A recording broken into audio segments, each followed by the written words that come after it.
Please let's welcome Mr. Jack Ma and Jumi.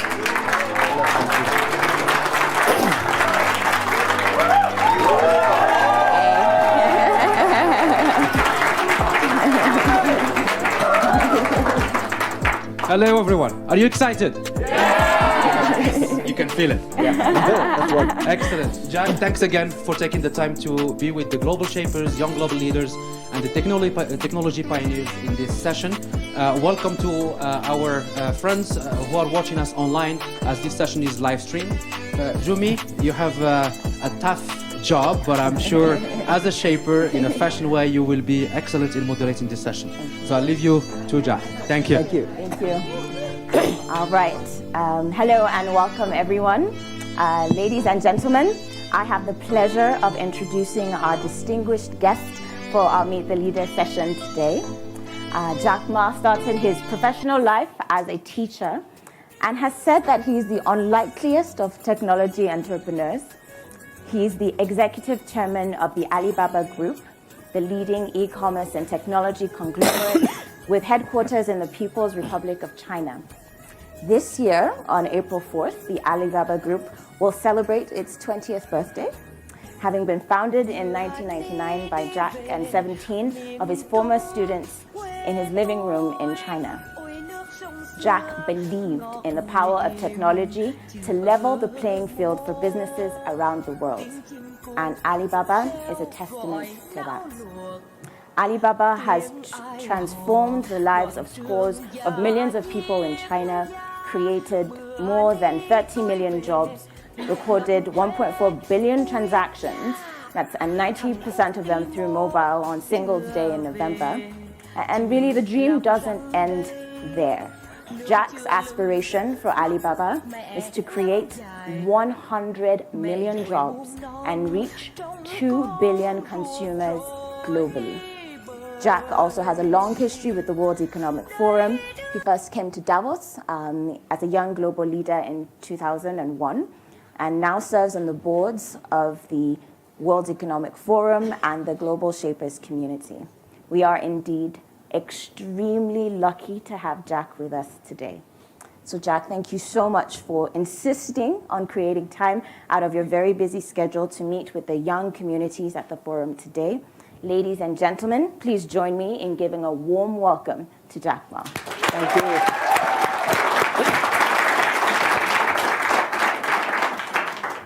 Okay, so Jack, today we have the Global Shapers community, the young global leaders and technology pioneers are seated in the room today and eager really to engage with you. But let me start off with this question. So now, in 1999, you recorded a video of your speech to your co-founders at the launch of Alibaba.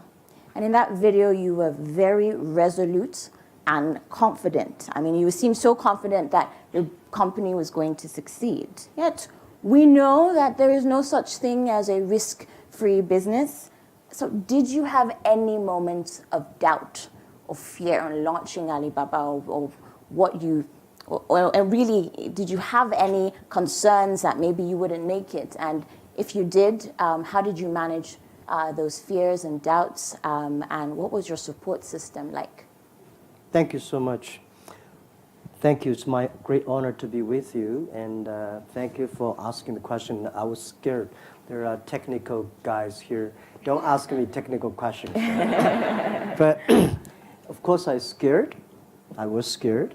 I had feared, doubted, again. But one thing I never sort of doubted about is I believe somebody, if not us, if not me, somebody will win. Somebody will be there. But the thing is that I think it's the early stage of the internet, 1999. Everybody has a fair chance. There's no expert at that time. Even to today, there is no expert of tomorrow. There is only expert of yesterday. Nobody would say, well, tomorrow will be like this. So this is what I think. We don't have a system to support that how I can overcome my doubts and fears. But I try to be transparent to my team. And actually, I did everything. I worried. Everything I'm confident. I'm worried. I'm not sure. I want to get the team input inside. So they know that if they know I'm hiding something worried, they get even more worried, right? So I tell this is what I worry. But of course, when I go home, I think more. I experience more. And so at your age, our age, early days, everything when you want to do something, for sure if you create value, there is opportunity. But the thing you probably will worry you is somebody will do better, or quicker, or more complicated than you are, or much sophisticated than you are. You probably lose the chance. So when you do business, my rule is never be afraid, never worry about a competition, never worry about the pressures. If you worry about the pressure, you will worry about a competition. If you worry about this, don't be a businessman. And today, the good thing is the whole world worries. Everywhere. People worry about data, people worry about privacy, people worry about security, people worry about anything. That normally that means great opportunity comes. Because you can never stop this. The internet time is coming, mobile time is coming, big data is coming. You cannot stop, not worry with. The only thing is you embrace, you change yourself instead of do it. And is there any system? No. If you have a system, you never worry. Nobody has a system.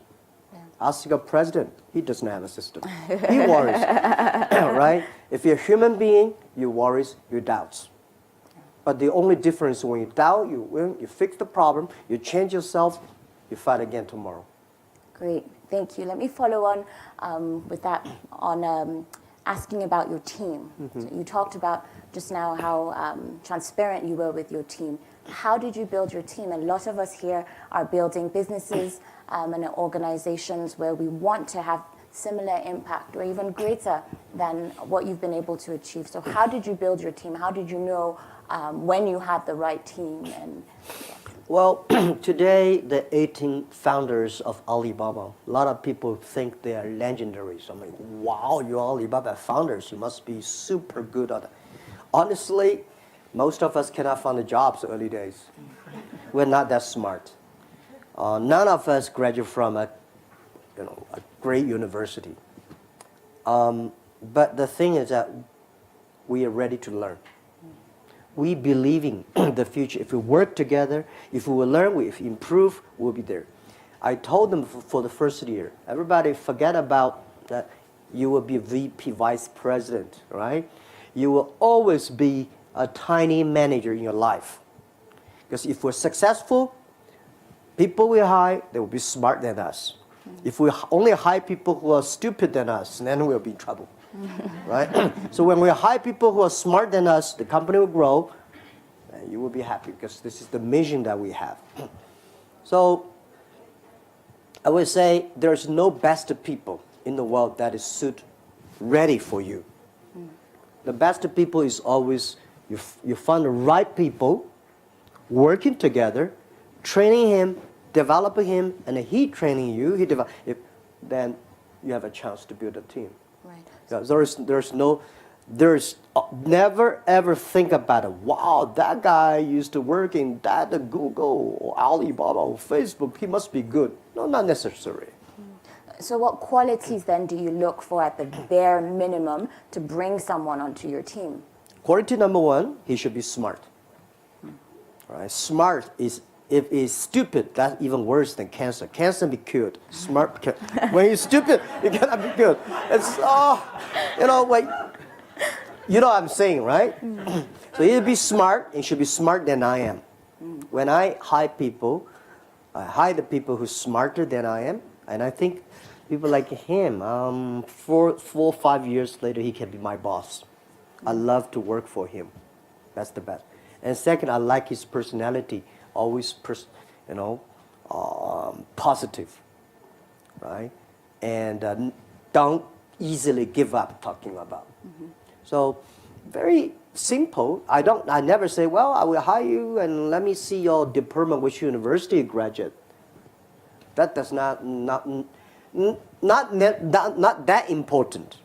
Right? The important is smart people, smart than you are. You like his personality, and I like the people who never give up. And I've been proved this for so many years. I've seen so many great leaders in the world in many, many fields.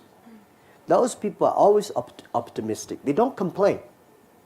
Because of this, because of that. No, they think they complain, I was not that smart. I did not think about that clearly, so I had the need to change. Right? So if you find people who always complain the others because he knows success, don't hire him, don't work with him. Oh, thank you. So as a Nigerian entrepreneur, I've been intrigued about your comments on the potential on the African continent. You've been engaging very much in recent years. I know that you just came from a session with President Paul Kagame of Rwanda, and you've also invested $10 million in the Netpreneur Prize. What has propelled your interest in Africa for African entrepreneurs in the technology space? Can you speak to that? Yeah, actually, year 2017 was my first trip to Africa. Before I went to Africa, I was scared because a lot of thinking about poverty, disease, and a lot of unsafety, security, all these things. And then I said, let's go there. So I visited there. I visited Kenya, Rwanda, Namibia, and I think I think the first 3 countries. After that, I said, wow, it's so different. First, I get the feeling. It looks like China 20 years ago when I started my business. So many young people, passion for the future. And one thing, that Europe always worries about future. Africa, they don't worry about the future because they don't have something that is good. Europe always want to keep yesterday. Africa probably don't have it yesterday. The most difficult people to convince in this world is successful people, right? In this world, the most difficult to change a successful people to fall, it's very complicated. So Africa, you see, they want embrace, they want to change. They have a passion, they're young people. And the good thing is the infrastructure was bad. Because the infrastructure was bad, there's opportunity. Right? China, why China mobile phone was so good? Because China phone was too terrible early days. Very few families have the phones. So when mobile phone come, we suddenly grab it. So I think the opportunity there, young people smart. So I said, the hope of Africa, there are 4 things, which I think I will be focused on. The first, the technology, for internet technology, for the first day when it was born internet, it was inclusive. It's suddenly covered all the young people, poor people, right? You see a credit card when it comes, only rich people can have credit cards. While the mobile phone payment, rich people don't believe that. They believe credit cards. We young people accept the mobile phone payment immediately because we don't have money. We care about it 1 cent, 2 cents, right? Right. So I think the 4 very important thing in Africa, first is entrepreneur.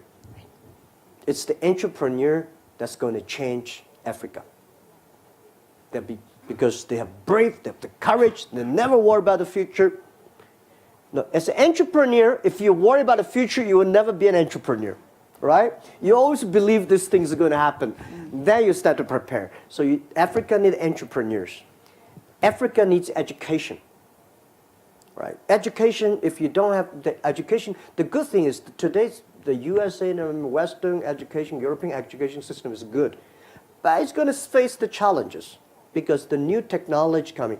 This education system today we have was designed 200 years ago for the industrial time. Now the data time comes. What's the right education system for that? Right. That is to embrace challenge, change. That is innovation, creativity. So Africa, the second education, E. The third is infrastructure, not infrastructure. To make everybody in Africa to be able to reach the internet using the phones, but not using the phone for only for gamings or for Twitters. But you have to do business. Using the phone, buy anywhere, sell anywhere, do business, communicate. And very important last is e-government. You put the government on E. The government has to be transparent. And the government will never shut down the internet. Because if they shut down the internet, they shut down themselves. So 4 E's, that is something that making a developing countries has the opportunity to leapfrog. Great, thank you so much. I'll now open the floor to questions. I'd like to ask a few things. First, please make sure to introduce yourself with your name and the community you're a part of. I will also ask that you please do not pitch to Jack Ma. Please also, I know the temptation is there, but please make your questions succinct so that we also give an opportunity to everyone to ask the questions. Yes. Hello, my name is Claudia Olsen. I'm a young global leader from Sweden.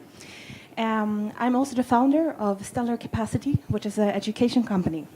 And we train professionals and digital leadership. And I'm not pitching. But I wanted to ask, because just as you mentioned very wisely, is that the education systems are designed for the previous industrial revolutions, the industrial development.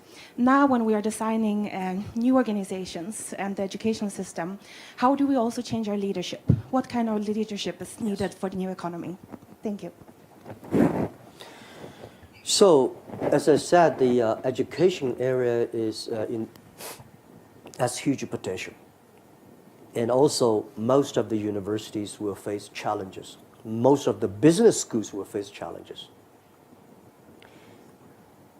I think we should focus the resource in developing countries like China, or India, or Africa.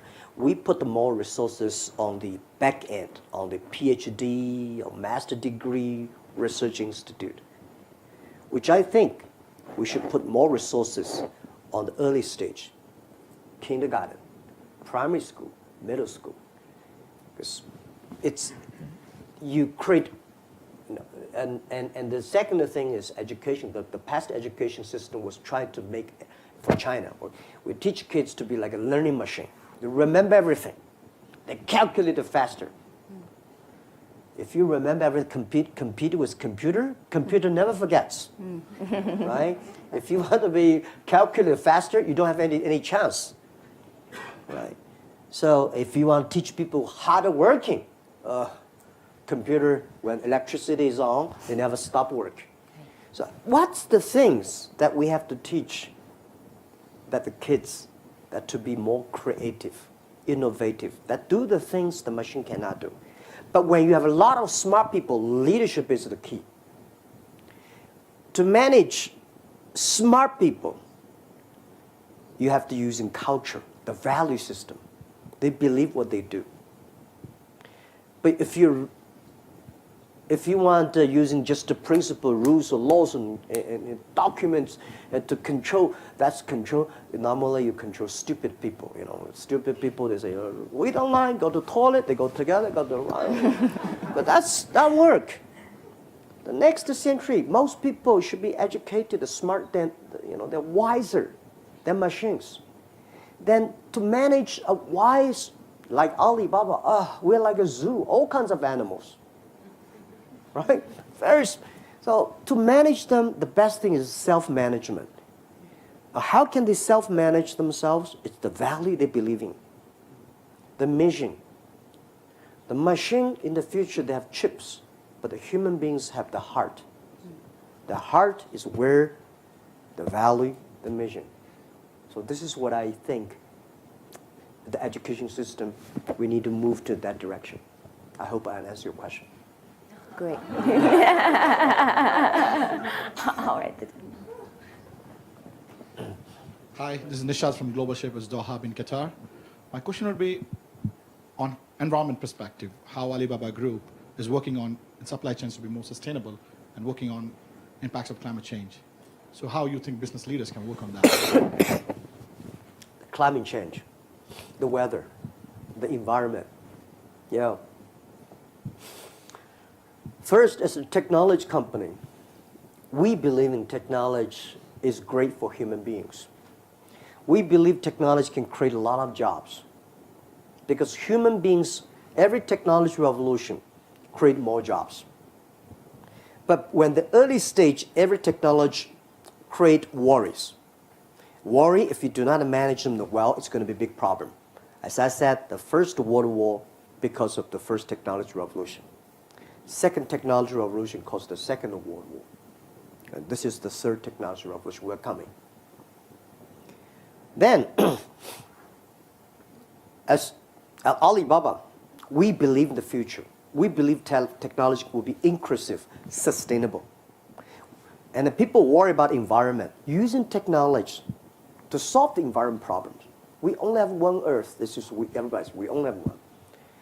When people using oil, coals, if we think Earth is a human, you're digging the oil and burning them. You're digging the coals, that's the bones. You're digging them. The Earth will revenge. It will be painful. So, yes, we will do that. We still need oil, we still need the coals, we still need the wood.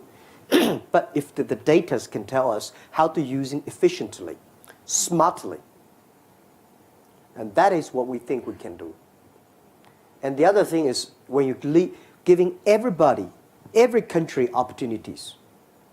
So I'm a believer, I'm not a technology person, but I'm a believer that technology is great for human beings.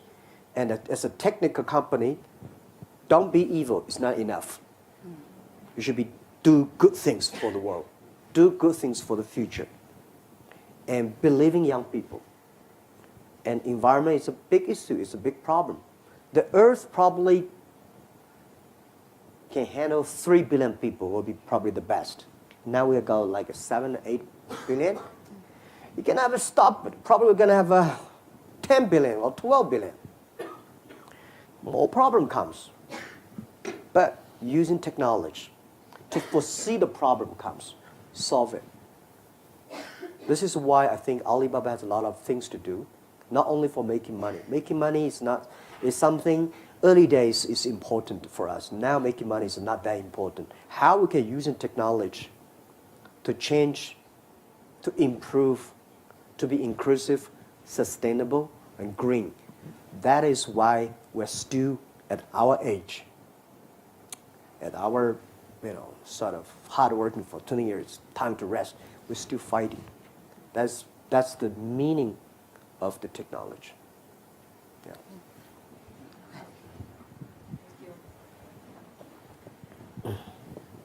Hello, thanks for this opportunity.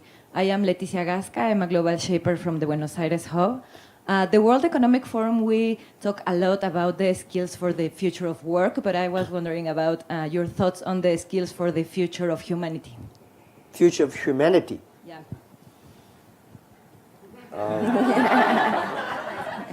What is your view? Yeah. In fact, these couple of days I've been thinking about that probably the most relevant skills for our future as mankind are being more empathetic and more mindful, which are not the typical soft or hard skills we talk about. Okay. Thank you. Well, one of the things I feel very proud in Alibaba values, we have 6 values. There's 2 things which is very unique. And I think in the future, no matter whatever Alibaba value changes, these 2 will never change. The first value is customer number 1, employee number 2, shareholder number 3. That means enable others, make other people better. One of the reasons why we survived for 20 years because I was a teacher. As a teacher, you always expect your students better than you are. You feel proud My student become a mayor, a banker. You don't want your student to be prison, right? Bankrupt. You always want them to be more successful than you are. So rule number one is humanities. Help the other people, your parents, your kids, your colleagues, better than you are. Second is embrace change. That no matter whatever comes, something you unexpected to come, embrace it. If you cannot change it, embrace it. So this is the things that I think leaders or any people who want to survive do better, you have to do. Make other people better and embrace the change. Whatever challenges come. When people start to worry, you think this is opportunity. When people start to complain, you think it's opportunity if I solve it. Yeah.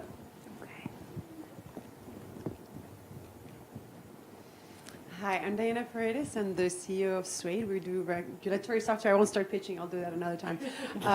But effectively, one of my questions, so we employ millennials, and I guess I'm a millennial myself, and one of the realities and criticisms sometimes is that the workforce of millennials tends to actually change very quickly and goes from one job to another, and the job hopping is actually something that maybe other generations didn't really have. So would you recommend millennials to job hop or to actually stay for a few years and learn certain things when it comes to jobs? Yeah. I think one thing that really changed me a lot was I was trained to be a high school teacher, and I hate to be a teacher. I said, how can a boy be a teacher? So every day in the school, I was thinking about, one day when I graduate, I will never be a teacher. Because China's system at that time is that when you are teacher trained, you have to be a teacher. So the day when I left, the day when I graduate, I was taking my luggage out. My president of the university, he was at the gate. He said, "Jack, come on." I said, "Come." I said, "Sir, what are you?" He said, I know where you will go.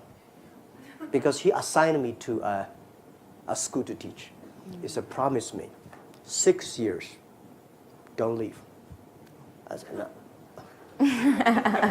6 years. I say, "All right." I said, "All right." And I never thought it because I think he gave me a good place to go. But President said 6 years to go.